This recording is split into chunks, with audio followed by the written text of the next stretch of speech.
With springtime coming on and the snowdrops in flower, I thought it was time to demonstrate painting snowdrops. So I've started with one very small one, which I think would make a beautiful card. You could cut out and stick it onto some card, or you could have an aperture card where you tuck this in and it's almost framed. This was painted without any masking fluid used and using only two colors, Indian yellow and French ultramarine. And I want to demonstrate exactly this on a slightly larger scale where it'll be easier for you to see. So first off, having drawn my snowdrop, and I'm again not going to mask anything, just be careful when you draw it that the ends of the petals don't come to points. They are quite rounded, because if you've got points on, it's just completely a distortion of the shape of a snowdrop. Now I'm using the Sennelier brand because I like the shade of Indian yellow. And here we are. I've got them separate at the moment, but it's going to be mixtures of the two. As you see here, more of the yellow up at the top, more of the blue at the bottom to show up the really strong contrast between our lightest light and our darkest dark in the painting. You might think you might manage to paint around this little hook which suspends the snowdrop. Don't worry about it. These are colors that don't stain the paper. So you can actually, as long as you don't go too dark, or in fact you can paint over this area and then afterwards you can lift off the paint. So let's go. And I'm going to paint wet on dry paper because this is a good exercise to practice that skill. So beginning to mix up, I'm starting with a fairly large watery wash.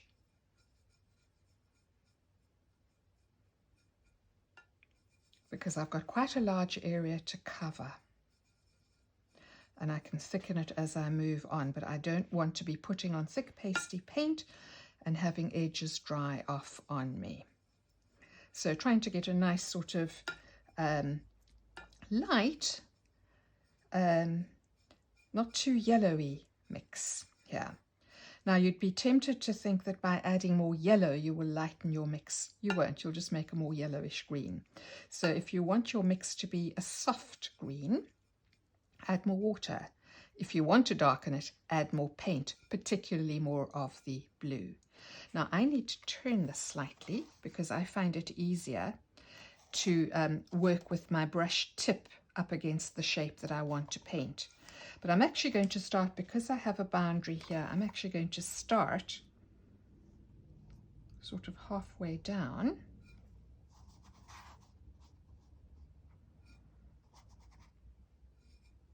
And you see, I keep loading my brush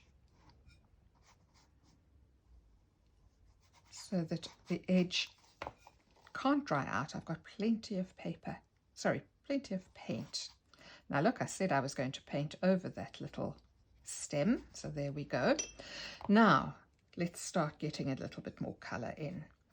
I think up here a little bit more of the yellow into the mix.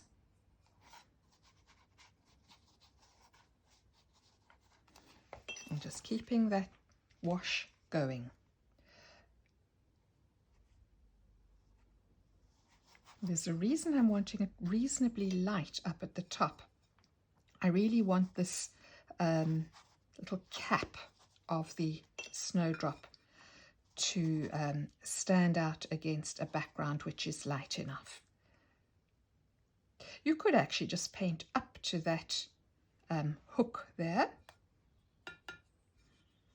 Now I'm just making it slightly bluer again as I get towards the outer edge. So it's still a fairly watery wash. And you see it's blending nicely with what's gone on the paper before, because it's an even consistency of wash. But from now on, I'm going to start thickening up my paint. Getting slightly more paint into the mix. Make sure you've stirred it well on your palette, because you don't want to have little streaks where lumps of paint haven't been mixed in properly. Okay, more of a clear green now, and then getting a little bit stronger. Okay, so I just keep the edge of the wash going, and I do need to be careful about the paint that settles on the outside, because that's quite watery and it may flow back in after a while. Right, keep going. We don't have time here to stop. And I want to start bringing this down here,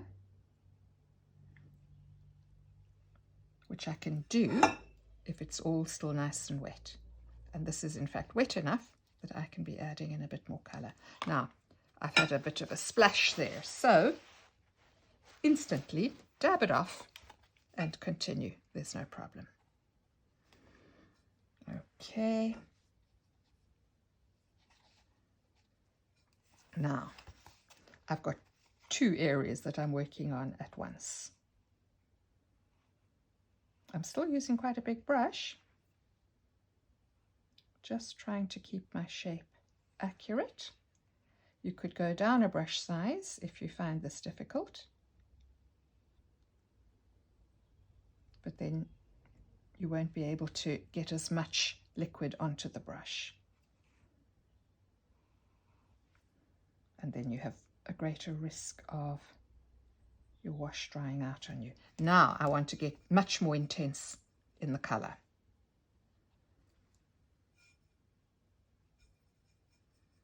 Let's get a lovely strong blue-green here, because we want to draw the eye to this part of the flower. I've got my board slightly on the tilt because this is quite a large piece, and it helps the bead of water to be drawn down, giving me a lovely smooth wash. The edges don't get a chance to dry out. And there we are, I've got to the end. And now I can, while it's still wet, check that I don't have points. Check that I don't have a different color on this side of the stem from the other, so it's wet enough that I can drop in a bit of that color. I can also decide to strengthen the color here.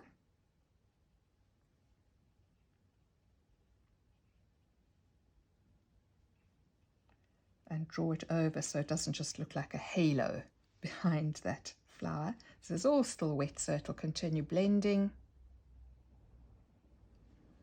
Making sure my shapes are correct. No little ragged edges.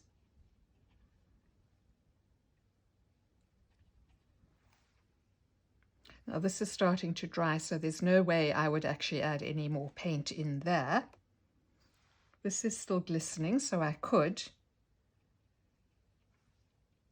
But the less you fiddle, the more successful your end result will be. But you see, we've got quite a range of shades of green, just with the two colors, the blue and the yellow, mixed.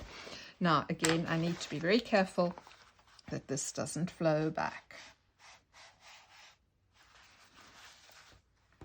So I mop for a while, and then I even start to use a brush to pick up the bead of water along the bottom. And if you have it taped to a board, you need to be very sure that where the tape crosses over in the corners, there's no moisture trapped underneath that. So you need to babysit this for a little while until the shine has gone off. You're confident there's no moisture around the edges, and then you need to leave this to dry.